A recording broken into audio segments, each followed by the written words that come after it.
Hey folks, Wednesday night was the second night of the live playoffs on Season 3 of The Voice with performances from Team Christina and Team CeeLo. It looks to me like the fake pink in Christina Aguilera's hair is inching closer and closer to her scalp. If the current trend continues, she's going to have all pink hair by the time the season's over. But she still won't look as ridiculous as Cee Lo Green. CeeLo once again looked oh so silly. Well, he looked better than he did Monday night. I mean, Monday night he looked like a drag queen from the 1800s. No, this time it looked like he wrapped up in his grandma's Afghan to keep warm and decided to wear it to the show. Anyway, on to the performances. First up, we go to Team Christina with Adriana Louise singing Katy Perry's Firework. I've said it before, I think Christina Aguilera has a lesbian crush on Katy Perry. Well, every time somebody sings a Katy Perry song in the blind auditions, Christina turns around, and she consistently gives her contestants Katy Perry songs to sing. I'm really starting to think Christina Aguilera owns stock in Katy Perry. Anyway, I thought this performance was atrocious. Adriana sounded so awful. For a moment, I thought I had accidentally tuned into the X Factor. It really was that bad. I mean, some of the parts were so low that I could barely hear her. Her pitch was all over the place, and she was off from the tempo. The coaches pretended to like it. No way does this girl make it through on the public vote, but I wouldn't be shocked if Christina kept her around anyway. Next up, we go to Team CeeLo with the elderly black woman, Cody Belew. Carson Daly called him an outgoing country boy. I think outgoing was meant to be kind of a slang for super duper gay. Honestly, I wasn't sure if I was going to like Cody this week because I thought his performance of Jolene in the Knockouts was just terrible. But I was pleasantly surprised. He sang George Michael's One More Try, and with the exception of the high note at the end that sounded like somebody kicked CeeLo's cat, I thought he sounded fantastic. My only complaint was that his moves were a little bit silly and unnecessary for a song like this. They kind of distracted from the seriousness of the song. Even the coaches were laughing at him, but they thought it was cool. The coaches loved him, though. Adam thought it was brilliant. Blake said that Cody is Miranda Lambert's favorite, and that it was his best performance yet, and it was. I think he'll be safe. Next up, Team Christina with Delora. Delora said that she was living in a shell, but now that she's on Team Christina, she feels loose. I could make a whole bunch of old school slut jokes about that, but I'm sure that's not what she meant. Anyway, she sang Pink's Who Knew. She sounded just okay to me. I think she could have done so much better. I thought the end of it sounded awful. For the first half of the song, though, she kept putting her hand down there between her legs. I was shouting at my TV, "No, girl, don't do that. It just don't look right." And then she started hopping around like a crazy person. I mean, she looked like she was just fresh out of the asylum.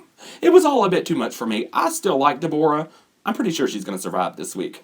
Next up, it's the weakest singer on Team CeeLo. No, it's actually the weakest singer in the whole competition, Diego Val. He sang Ballamos by Enrique Iglesias. An Enrique song should be a perfect fit for Diego in theory. I mean, they're both really good-looking guys that pretty much fall short in the talent department. Unfortunately for Diego, though, he is not half the performer that Enrique is, so it was nothing special.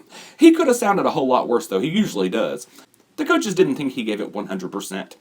Next up, Team CeeLo again, with MacKenzie Bourg singing What Makes You Beautiful.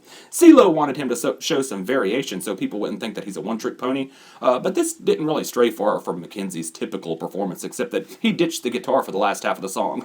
Overall, it wasn't bad, but, I mean, he still squeaks more than a rusty door hinge. The coaches seemed lukewarm toward it. Adam thought that he's an American Idol, but doesn't think that he could win The Voice. I agree with that. I think American Idol would be a better fit for him. Lucky for him, though, a lot of people vote for his type, so he might make it through. If he doesn't make it through on the votes, though, I do not think CeeLo will save him. Next up, we go to Team Christina with Devyn Delora singing Bleeding Love. She gave me bleeding ears. Well, she wanted to take this opportunity to show her softer side since everybody thinks she's just a big singer, but somehow I knew she'd find a way to over-sing it before the performance was over, and she did. I think she was off from the beat a little bit at the beginning, but she didn't sound too awful until the end when she tried to take it into the stratosphere. She thinks her voice is bigger than it is, so it didn't work for me. And all of her moves, they seemed so over-rehearsed, like when she threw down the mic stand.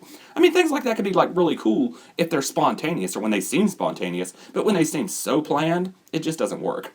CeeLo didn't think it was her best performance. Blake wanted a more softer performance all the way around, and I agree with that. The whole thing would have been better if she'd toned the whole thing down a couple of dozen notches. Next up was Team CeeLo with former Booze Hound and current Jesus lookalike Nicholas David. He sang You're the First, the Last, My Everything, long song title, good song choice. I was kind of scared that CeeLo would give him an off-the-wall song like Nicholas gave himself last week. I think his voice sounds a lot better with older music, so I really liked it. I still haven't loved anything from him, though, like I loved his audition. Maybe next week, because no way is he in any danger of going home this week. The crowd loved him, and so did the coaches. Adam wants to make a baby after hearing him sing that song. Do you want to make a baby with him? Kinky, Adam. Next up, Team Christina with Sylvia Yacoub. It is impossible for me to look at this girl and not think of Sandra Huxtable, the oldest daughter on The Cosby Show. So when she talks about her parents, all I can think about is Claire and Heathcliff. She looks so much like that girl. Anyway, just like the last screamer, Sylvia wanted to show a softer side of herself, too. Let's hope she does a better job at it than the last girl did. She sang The One That Got Away on the piano. It was perfect for her. I thought she sounded fantastic. Now, coming into last night, I wasn't sure if I was going to be able to distinguish between the three over-singing girls on Christina's team, but this one is in a completely different league than those screamers. She's a keeper. CeeLo said it was his favorite performance of the night. It was one of my favorites, too. Next up, Team Christina again with the gorgeous Dez Duron. Christina gave him Wanted by Hunter Hayes. Dez wasn't thrilled with the song choice because he isn't country, but this is more of a pretty boy song than a country song. I mean, well, technically it is country, but it's not exactly a foot-stomping honky-tonk hoedown.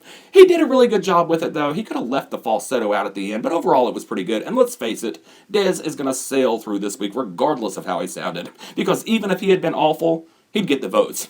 Christina gave him a standing ovation. Well, I don't know if it was that good. I mean, I would lay down for Dez, but I don't know if I'd stand up for him. And the last of the night, in the pimp spot, it's Team CeeLo with Trevin Hunt singing, How Am I Supposed to Live Without You? Now, I've never been Trevin's biggest fan, so I really wasn't expecting to like this, but I actually thought it was quite good. He seemed to have more control than he usually has, and the high notes weren't shrill and sharp, so I actually think this is the best that we've seen of him. But I don't know if it was good enough to warrant a four-coach standing ovation. The overpraise is getting really annoying. I mean, it's kind of reminiscent of how the judges on American Idol were last season with Joshua Ledette. So I think it's a bit too much, and it might hurt him in the end. So anyway, 3 people on each team will make it through, 2 from the public vote and 1 from their coach. I think Trevin, Cody, and Nicholas on CeeLo's team, with the off chance that MacKenzie might make it on the public vote. And Sylvia, Dez, and Delora on Team Christina. Anyway, leave me a comment and let me know what you thought about the show. Subscribe to me on YouTube, and I'll see you folks next time.